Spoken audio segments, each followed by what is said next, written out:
And I'll tell you, that's why I think what the Olympic Resistance Network is doing is so incredibly important. To me, it's about reclaiming sports. And I've spoken to a lot of people today. Oh, yeah, absolutely.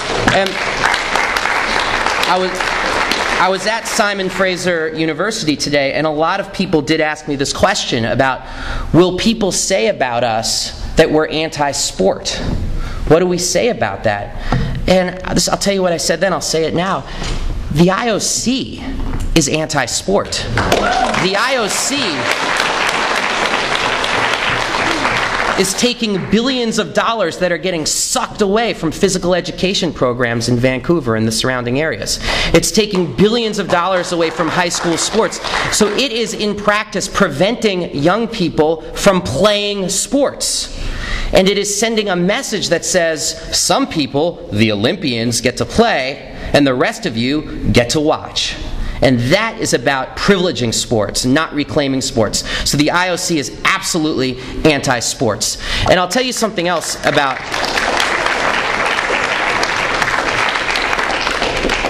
the IOC, is they have something called the Olympic Charter.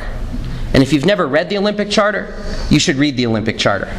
Because my dear friend who just passed away, Dennis Brutus, the former poet laureate of South Africa, and a person who was, in 1976, Sports Illustrated called Dennis the dark genius of dissent, which to me it sounds like Montgomery Burns stroking a kitten in his lap or something. But no, Dennis was the sweetest guy in the world. He was Gandhi crossed with Yoda, for goodness sakes. He wasn't the dark genius of dissent.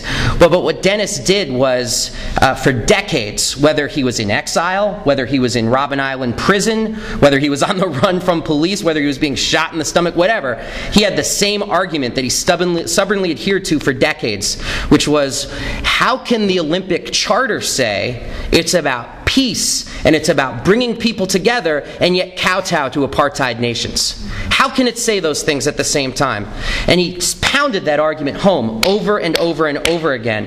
And I spoke to him before he died, and I told him, hey, I'm coming out to Vancouver. What do you think? He said two things. First, he said a line that someone else said that he was adopting, but it's still very funny. He said, to be 80 again, which was great, which he took from Lester Rodney, who's another amazing old sports activist dude, whatever. But the point is about what Dennis said is he said to me, talk about the Charter. Talk about the Charter. Because I absolutely think that you should hang the IOC with their Charter and say, how can the Olympics be about peace and bringing people together when police officers are visiting people's homes in Vancouver?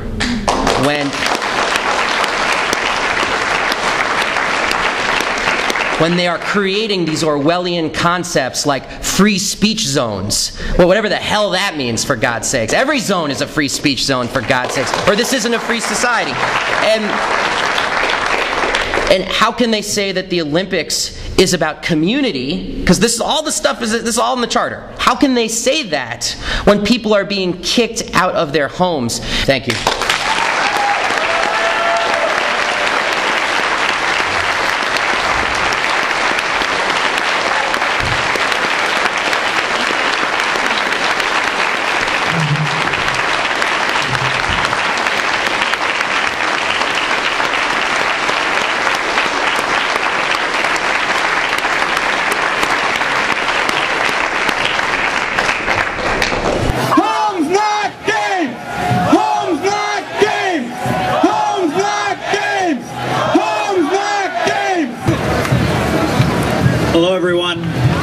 Coming out, and just before I begin, I want to say how inspiring it is, as someone who believes very firmly in free speech, that a group that is directly opposed to what you stand for could march into the middle of your rally and chant and march out without any violence, without any issues. I'm incredibly proud of the free speech and tolerance that's been shown to you, that you've shown to them, because frankly it has not been shown to you.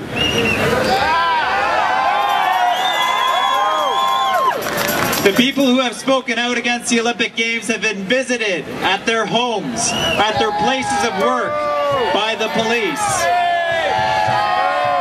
As as if there is something illegal about saying that you do not support the spending of public money on this enterprise.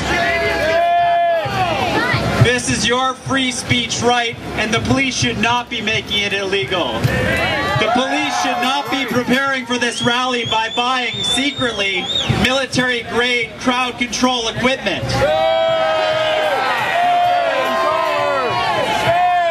Now it's funny, I didn't get any phone calls from the Pro Games rally before the event saying that they'd been visited by the ISU.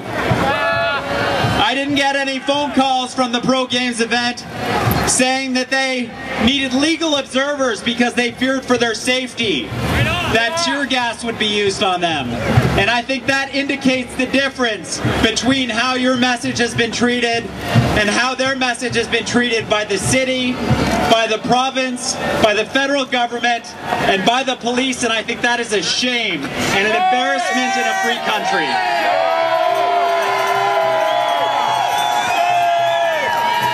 Now, I won't go on much longer, but I do want to tell a personal story, and I'm going to take off my BC Civil Liberties hat here. I had a friend, his name was Daryl McCasco.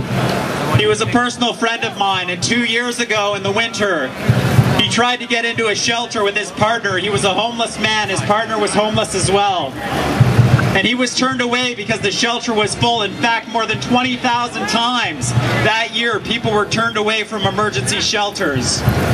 And that evening, that freezing winter night, trying to stay warm with the kerosene lantern, he burned to death.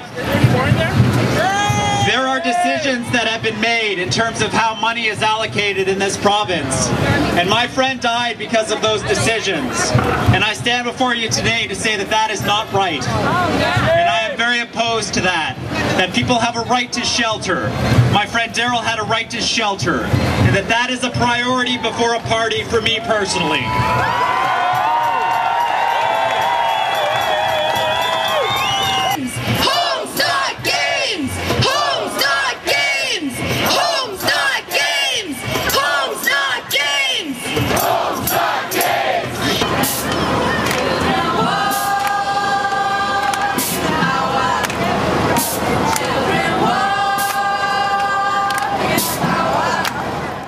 Technology creates new tools to replace representative with participative.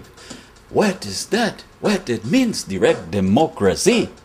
Taking governance from the powerful few, making it a right responsibility to participate in social policy. Now is your turn to add your opinion. Now polling.ca will list your choices too.